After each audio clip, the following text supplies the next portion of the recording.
बिस्मिल्लाहिर्रहमानिर्रहीम अस्सलाम वालेकुम। My name is Mohammad Sharif. You are watching Sindhi knowledge factory channel.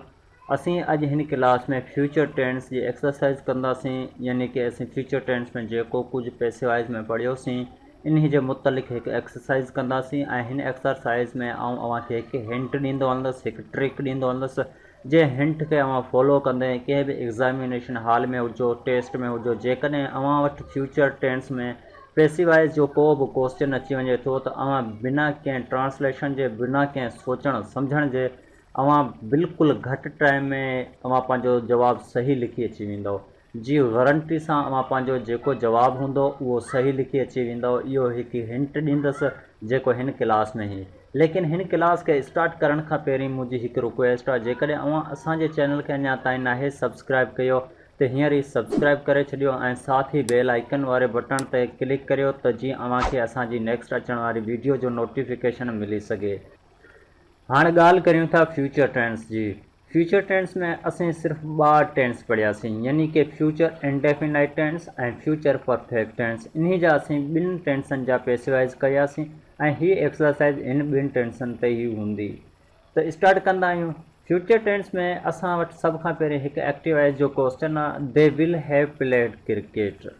They will have played यानी कि played third form of verb आहे ऐं विल हैव जेको असांजो हेल्पिंग वर्ब आहे। इन्ही मां इहो साबित थियो त हीउ जेको एक्टिवाइज़ जो जुमिलो आहे इहो आहे फ्यूचर परफेक्ट जो। ऐं इन खां पोइ असां वटि 4 ऑप्शन आहिनि, जिन मां हिकु ऑप्शन सही आहे, बाक़ी 3 ग़लति आहिनि ऐं असांखे हिन मां उहो ऑप्शन ॻोल्हणो आहे। अच्छा, हाणे असां हिकु ट्रिक खे फॉलो कंदासीं, हिकु हिंट खे फॉलो कंदासीं ऐं ॾिसंदासीं त असां केतिरे टाइम में हिन मां असां जेको आहे सो जुमिले खे ॻोल्हे सघूं था। असांखे ट्रिक छा आहे, असां वटि बीन ॻोल्हणो आहे। हिन 3 जुमिलनि में बीन ॻोल्हणो आहे। पहिरें जुमिले में बीन आहे, जी हा। ॿिए जुमिले में बीन आहे, जी हा। 3 जुमिले में बीन आहे, जी हा। चौथे जुमिले में बीन आहे, जी हा। अच्छा, 4 जुमिलनि में बीन आहे त असांजी ट्रिक ग़लति थी वई। छा थी वई? असांजी ट्रिक ग़लति थी वई, यानी कि असांखे ख़बर न आहे त हिन 4 मां सही कहिड़ो आहे। बीन त असांखे ख़बर आहे, ट्रिक आहे, लेकिन 4 मां सही कहिड़ो आहे इहो असांखे वरी बि ख़बर न पई। इन लाइ असां छा कंदासीं, हेल्पिंग वर्ब खे ॾिसंदासीं। असांजो हेल्पिंग वर्ब छा आहे इहो हमेशह यादि रखिजो त बीन जेको आहे प्रेज़ेंट में प्रेज़ेंट परफेक्ट हुजे पोइ बि असां वटि ट्रिक बीन आहे, पास्ट हुजे पोइ बि असां वटि जेको आहे ट्रिक आहे बीन आहे, ऐं फ्यूचर में बि बीन आहे। असांखे फ़क़ति छा ॾिसणो आहे, एक्टिवाइज़ में असांजो हेल्पिंग वर्ब ॾिसणो आहे। ठीकु आहे। पहिरें में विल हैव आहे, जीन आहे, हिते शल हैव आहे। ॿिए में विल हैव आहे, जीन आहे, हिते सिर्फ़ु हैव आहे। 3 में विल हैव आहे, जीन आहे, हिते बि न आहे। ऐं चौथे में विल हैव आहे, जी हा, यानी कि चौथे में विल हैव आहे ऐं बीन बि आहे। त असांजो जुमिलो सही कहिड़ो आहे? चौथों नंबर। असांखे कंहिं जुमिले जी माना पढ़ण जी ज़रूरत पई, जी न। असांखे कुझु सोचण जी ज़रूरत पई, जी न। असां छा कयोसीं, हेल्पिंग वर्ब खे फॉलो कयोसीं। हेल्पिंग वर्ब खे असीं फॉलो कयोसीं ऐं गॾोगॾु ट्रिक खे फॉलो कयोसीं ऐं असांजो जुमिलो अची वियो। जी बिल्कुलु अची वियो सर। अच्छा, क्वेश्चन नंबर 2 आहे, यू विल कैच बॉल। अच्छा, U will catch ball first form of verb, त असांखे 100% यकीन थी वियो हीउ जेको एक्टिवाइज़ जो जुमिलो आहे हीउ आहे फ्यूचर इंडेफिनाइट जो। असांखे हिन जो फ्यूचर इंडेफिनाइट जा पैसिवाइज़ घुरणो आहे। हिते बि असां वटि 4 ऑप्शन आहिनि। चलो असां अव्हांखे हिकु हिंट ॾींदासीं। हिते हिंट इहा अव्हांखे विल बी ऐं शल बी हिन 2 मां को हिकु ॻोल्हणो आहे। विल बी ऐं शल बी डिपेंड करे थो सब्जेक्ट ते। जेकॾहिं सब्जेक्ट में अव्हां वटि आई हुजे, हुई हुजे त अव्हां छा आई हुजे, हुई हुजे त तव्हां शल बी ॻोल्हींदव। ऐं जेकॾहिं सब्जेक्ट में आई ऐं हुई खां अलावा ॿियो को बि सब्जेक्ट हुजे तव्हांखे विल बी ॻोल्हणो आहे। आई ऐं हुई सां तव्हांखे शल बी ॻोल्हणो आहे। अच्छा, हिते सब्जेक्ट में छा आहे, यू। असांखे छा ॻोल्हणो आहे, विल बी। पहिरें में विल बी आहे, जी हा। ॿिए में विल बी आहे, जी न। 3 में विल बी आहे, जी न। चौथे में विल बी आहे, जी हा। त असां वटि हीअ बात 100% ग़लति थी आहे। छो? हिते शल बी आहे ऐं हिते बी कोन्हे, हिते सिर्फ़ु विल आहे। हीअ 2 ग़लति थिया। हिते सिर्फ़ु 2 असां वटि ऑप्शन आहिनि, हिकिड़ो फर्स्ट ऐं ॿियो लास्ट। फर्स्ट में विल बी आहे, जी हा। चौथे में विल बी आहे, जी हा। लेकिन चौथे में विल जेको आहे पहिरीं अचे पियो। हिते इंट्रोगेटिव जो सेंटेंस न आहे, हिते सिर्फ़ु अफर्मेटिव जो सेंटेंस आहे। त असांजो चौथों नंबर जेको सेंटेंस आहे ग़लति आहे। असांजो सही कहिड़ो हूंदो? फर्स्ट ई हूंदो। हीअ असांजी ट्रिक हुई।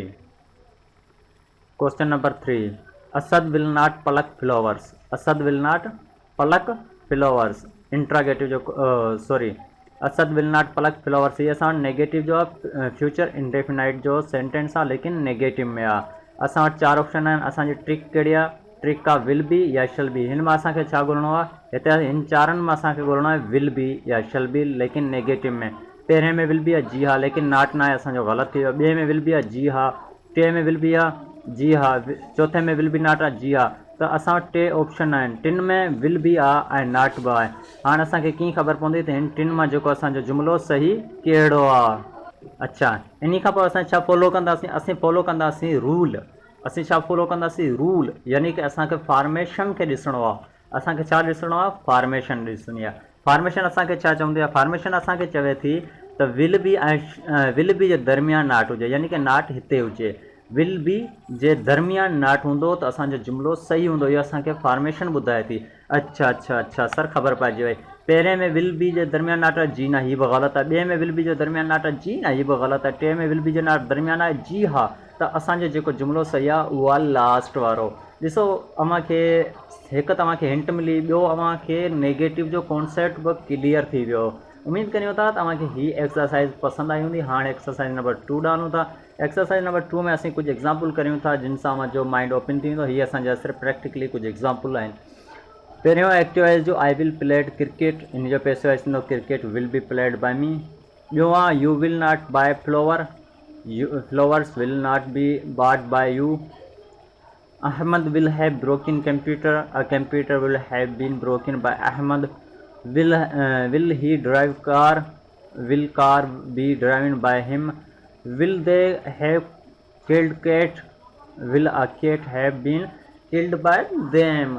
उमेद करियूं था तव्हांखे ही जेके सेंटेंस आहिनि ही सम्झ में आया हूंदा। हीअ त असीं पोयां खां पढ़ंदा आया आहियूं, बिल्कुलु फर्स्ट यानी कि प्रेज़ेंट इंडेफिनाइट जे पैसिवाइज़ खां पढ़ंदा आया आहियूं, लेकिन ये सिर्फ़ु अव्हांजो माइंड ओपन करण लाइ असीं कुझु एग्ज़ाम्पल कयासीं एक्सरसाइज़ नंबर 2 जे नाले सां।